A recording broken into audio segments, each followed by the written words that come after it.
நடந்து முடிந்த சட்டமன்ற தேர்தலில் புதுச்சேரி மாநிலத்தில் தேசிய ஜனநாயக கூட்டணி பெரும்பான்மை இடத்தை பெற்றுள்ளது. அந்த கூட்டணியின் புதுச்சேரி மாநில முகமாக இருக்கும் ரங்கசாமியின் என்ஆர் காங்கிரஸ் கட்சி 12 இடங்களிலும், பாஜக 4 இடங்களிலும், அதிமுக மற்றும் லட்சிய ஜனநாயக கட்சி தலா ஒரு இடத்திலும் வெற்றி பெற்றுள்ளன. முதலமைச்சர் ரங்கசாமியுடன் அமைச்சர்களாக என்ஆர் காங்கிரஸ் கட்சியை சேர்ந்த மல்லாடி கிருஷ்ணாராவும், பாஜகவை சேர்ந்த நமச்சிவாயமும் அமைச்சர்களாக பதவியேற்றுக் கொண்டுள்ளனர். இன்னமும் சபாநாயகர் மற்றும் 3 அமைச்சர்கள் நியமிக்க வேண்டிய நிலையில் பாஜகவின் அழுத்தத்தால் தாமதமாகி வருவதாக தெரிவிக்கப்படுகிறது. கடந்த தேசிய ஜனநாயக கூட்டணி அரசில் பாஜகவிற்கு சபாநாயகர், உள்துறை மற்றும் ஆதி திராவிடர் நலத்துறை ஆகியவை ஒதுக்கப்பட்டன. இந்த முறையும் சபாநாயகர் உட்பட 2 துறைகளை பாஜக கேட்டு வருவதோடு, லட்சிய ஜனநாயக கட்சி தலைவர் ஜோஸ் சார்லஸ் மார்டினுக்கும் ஒரு இலாக்கா ஒதுக்குமாறு ரங்கசாமிக்கு பாஜக அழுத்தம் கொடுத்து வருவதாக தகவல் வெளியாகியுள்ளது. அதே நேரத்தில் சபாநாயகர் பதவியையும் ஜோஸ் சார்லஸ் மார்டினுக்கு இலாக்கா ஒதுக்குவதையும் ரங்கசாமி விரும்பவில்லை என்று கூறப்படுகிறது.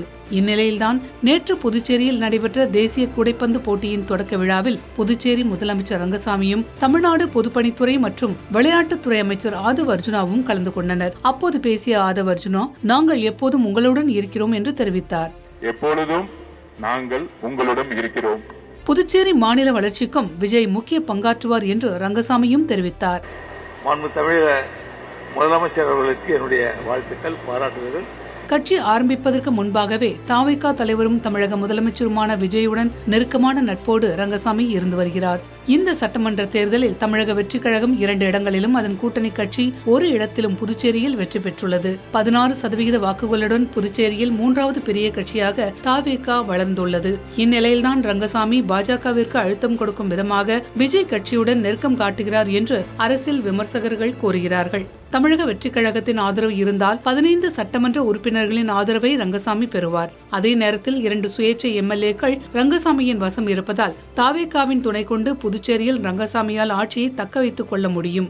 இந்நிலையில் தற்போதைக்கு பாஜகவிலிருந்து ரங்கசாமி விலகுவதற்கான வாய்ப்பில்லை என்றும் அரசியல் விமர்சகர்கள் கூறுகிறார்கள். புதுச்சேரி ஒரு யூனியன் பிரதேசம் என்பதால் அதிக அதிகாரம் மற்றும் நிதி பங்கீடு போன்றவற்றிற்கு மத்திய அரசின் உதவி தேவை என்பதால் பாஜக கூட்டணியிலிருந்து ரங்கசாமி உடனடியாக விலகுவது சாத்தியம் இல்லாவிட்டாலும் அந்த கட்சிக்கு அழுத்தம் கொடுக்கும் விதமாக விஜயை ரங்கசாமி பயன்படுத்துவார் என்று கூறுகிறார்கள் பார்வையாளர்கள். தமிழ்நாட்டில் ஆளும் தமிழக வெற்றி கழகத்துடன் காங்கிரஸ் கட்சி கூட்டணி அமைத்துள்ள நிலையில் புதுச்சேரியில் வழிகாட்டுதல் குழு கூட்டப்பட்டு முடிவு எடுக்கப்படும் என்று முன்னாள் காங்கிரஸ் முதல்வர் நாராயணசாமி தெரிவித்திருக்கிறார். வரும் தேர்தலில் தமிழக வெற்றி கழகத்தோடு யார் கூட்டணி அமைக்கிறார்களோ அவர்களுக்கு புதுச்சேரியில் வெற்றி வாய்ப்பு இருக்கும் என்பதையே இந்த தேர்தல் முடிவுகள் காட்டும் நிலையில் புதுச்சேரி மாநில காங்கிரஸ் கமிட்டி தமிழக வெற்றி கழகத்தை கூட்டணிக்குள் கொண்டு வருவதற்கான முயற்சியை இப்போதே தொடங்கியுள்ளது. அதே நேரத்தில் முதலமைச்சர் விஜய், தாவேகா பொதுச் செயலாளரும் அமைச்சருமான ஆனந்த் ஆகியோர் ரங்கசாமிக்கு நெருக்கம் என்பதால் புதுச்சேரியை பொறுத்தவரை தமிழக வெற்றி கழகம் புதிய அரசியல் வியூகம் வகுக்கும் என்றும் அரசியல் நோக்கர்கள் கூறுகிறார்கள்.